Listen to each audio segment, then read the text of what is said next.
Ladies and gentlemen, things fall apart as was well explained by Chinua Achebe, those who read the storybook in Kenya Kwanza administration.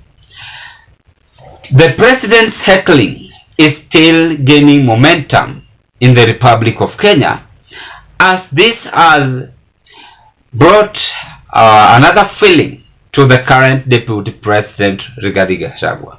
Allow me to say one or three things here. Number one is that it is always good to respect the head of state, which is good. Not only the head of state, but any leader in the society. All respect one another. Number two, Kenya is losing direction when it's come to leadership. Then number three, we lack knowledge on how to solve problems. The main reason why I've said this is because Barchok was heckled in front of President in the Republic of Kenya. And this is total embarrassment. And it has forced the current Deputy President to issue a very lethal warning to those who will be found of this thing. And he have described it as there are some politicians who are spending their money on youths to regroup themselves and create chaos where a president is. Of which I don't think it is true, because it is very unfortunate that Kenyans are automatically tired with the life they are as at now. But allow me, ladies and gentlemen, to display these two clips. The first clip I want to begin with is of the current Deputy President issuing a threat. Then I also I'll go back to how Barchok was heckled in Bomet, and those two clips are going to form the basis of our analysis. Don't take the presidency for granted. Mimi naona mnaanza kuchezea hii kiti yenu. Na msicheze.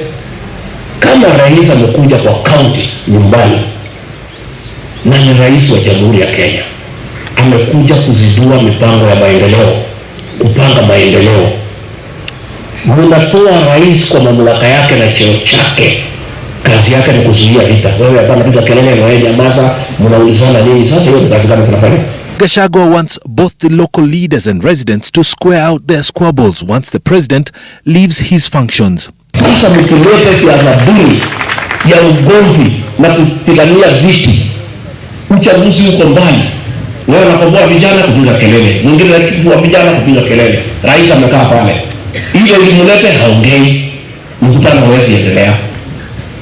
I'm going to call our leaders from this area, from our counties here in North and South Rift, niketi chini na hawa, so that they can explain to me what is the problem and why they want to embarrass our president at home. During yesterday's turn of events, President Ruto told off the local leaders and the residents for playing cheap politics in his presence. Mimi nataka niwaambie hivi, mambo hii, kulete mambo hii kwa mkutano mimi sitaki. Bwana wetu Bwana Barchok atusalimie.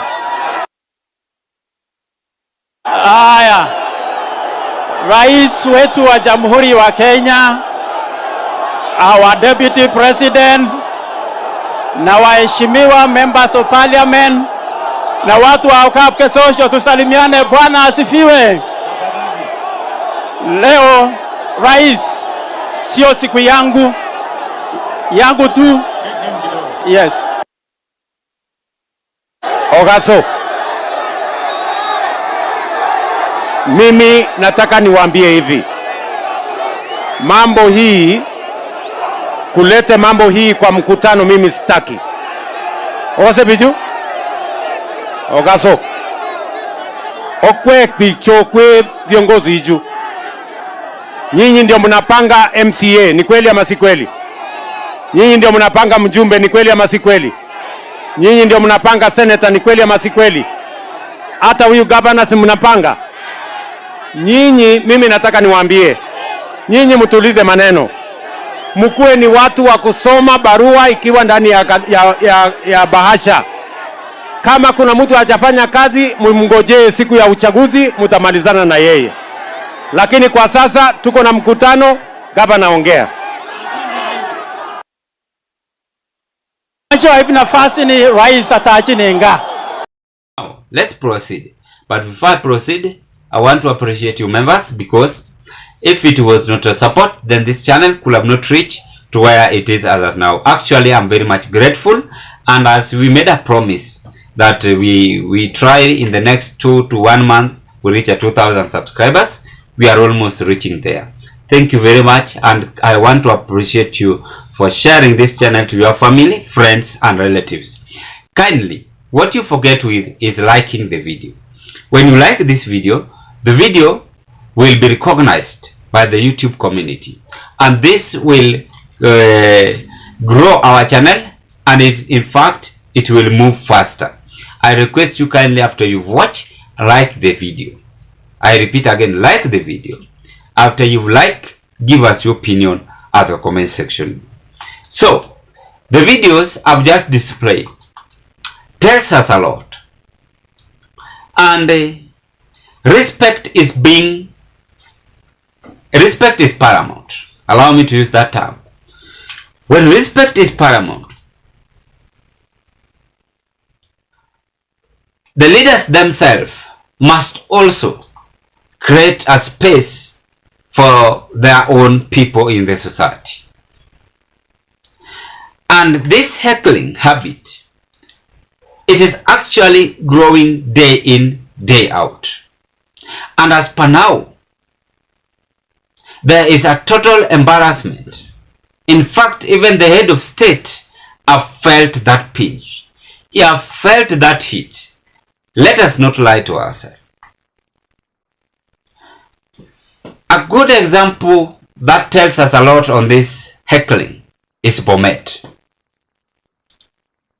People thought it was a joke in central Kenya when they were heckled. But Bomet tells us a lot. Even if they will pay a visit to Ukambani, they are still going to repeat the same. And allow me to say this. The secret behind this heckling is because no promises have never been fulfilled. The secret behind this heckling is because no one is listening to each other. And lastly, the secret behind this heckling is on how these people have lost a condition to solve a problem affecting our country. Simple as that. If they will come out and apologize for Kenyans and say that we want to do this, to do that and this to you guys, then we will see people will start loving Kenya Kwanza leaders. They will come together and associate together and find a resolution to one another on how to solve this problem affecting our country. Simple as that. But because we have leaders who cannot listen to each other. Wao wenyewe ndio wako na kusema, hao ndio wanasema, and they want whatever they have said must be implemented, whether positive or negative. They are forgetting that Kenya is being governed under constitution, and each and every person in the Republic of Kenya have a freedom of speech to say whatever he wants. Ni kama mimi pia niseme mimi ni MCA for instantly, alafu niende huko niseme ati kila mama atakuwa anavaa leso kwa zoni yangu penye natoka. I mean, how does it make sense? How will it make sense? How is it going to be possible when you dictate people but you don't fulfill the promises? These people will turn wild against me. First, they will ensure I'm finished. Second, they will ensure it is either I escape or they storm where I live. So that is where our country is aiming to. So the deputy president is coming out and issuing a threat. What I've observed from that video, number one, is fairness. They fear because they fear if this thing will carry on this way, Kenyans themselves are going to storm State House. It is going to happen like Sri Lanka. We recall what happened. And also not even Sri Lanka. Recently we saw the Prime Minister of Haiti resigned because of pressure from the people. Prime Minister of Haiti, our old Prime Minister resigned. You know, the government is for the people. Underline that word. It's made by the people. And it is with the people. The people themselves are voting for you. And they are expecting you to work for them. But when you will come up with your rules, you will end up being tormented by the same people. And this is a lesson we should be learned by leaders we have today, and also future leaders like us. We should learn this from a victory, that the moment you will get into power, the first thing that you should know is that people deserve you. You should serve people with all your heart. I want to say that heckling president is a kind of disrespect. That is first thing, the truth should be said. But we have to find out, why are these people heckling where the president is? As the deputy president is taking it as a kind of, some politicians are bribing the youth, which is not true. This is something which is coming automatically. And you will tell me if I'm lying. I am giving you 2 weeks. They will again pay a visit to Ukambani. You will hear they have been heckled. Mimi sijapanga, na kama uko na evidence ya kutosha, kuja tu uniambie. Mimi nasema tu ukweli. If you will just even 3 weeks, you will listen to this. Because Kenyans are tired. They want promises. Ni kama jini, ukiua jini, kitambo nilikuwa nasikia ukiua jini na kuhaunt. Maybe inaweza kuwa hivyo. Ukiua mtu ama ukiua mtu, hiyo shetani yake ina kuhaunt. So the promises which they made and they killed are haunting them. I don't know. Let's wait and hope that they are going to deliver the promises before 2027, God willing.